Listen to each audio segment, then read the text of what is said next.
So as it turns out, they actually did decide to add some things to Call of Duty Vanguard Zombies for an update. I know, crazy. I thought they weren't going to add anything. They probably thought they weren't going to add anything, but you know what? They actually did. And the first big thing they added was this about Zaballa the Deceiver. First, it says that they increased the Zabala round spawn cooldown in Shi No Numa, basically meaning that we shouldn't be getting her every round. Now, with that being said, I still kinda did.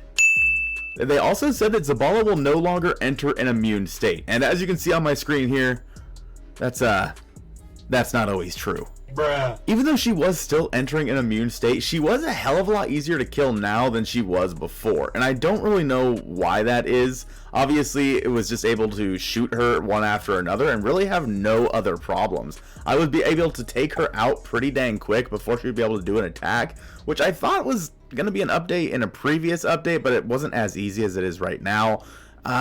She's still entering an immune state a little bit, so I'm not sure if maybe they're just needing to patch this a little bit more again, but nonetheless, that's what's happening. One of the other big things they did was they increased the reload speed of the weapon for the WonderWaffe DG2, and as you can see on the screen here, it is quite a bit faster than it used to be in the past. And honestly, when you start to add on the little tiny bits of effects that you get with the speed cola perk in this game, it does seem to help out quite a bit, especially when you're in these hordes of zombies or you're trying to take out Zabala for that matter. This thing is right now really good to take out Zabala if you can hit every single one of your shots.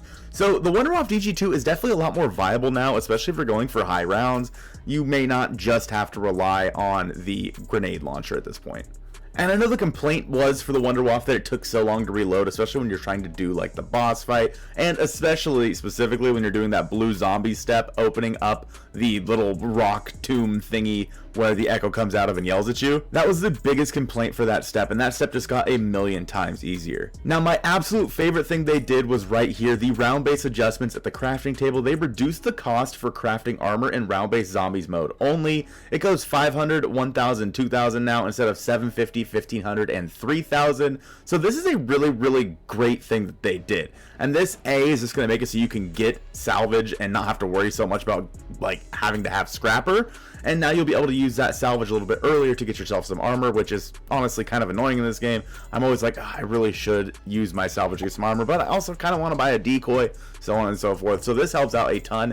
Also, if you're still needing to do that challenge that was basically to exfil with a full like rack of armor, a full level 3 armor, and exfil 25 times while having that, this is going to make that a million times easier as well. They did not change the cost that it is to repair your armor, which is honestly, in my opinion, fine. $250 wasn't that big of a deal.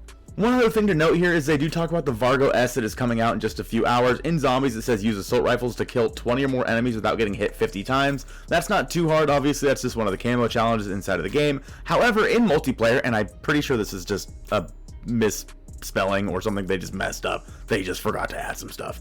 It says get 15 close range kills, that's it, to unlock this weapon in multiplayer.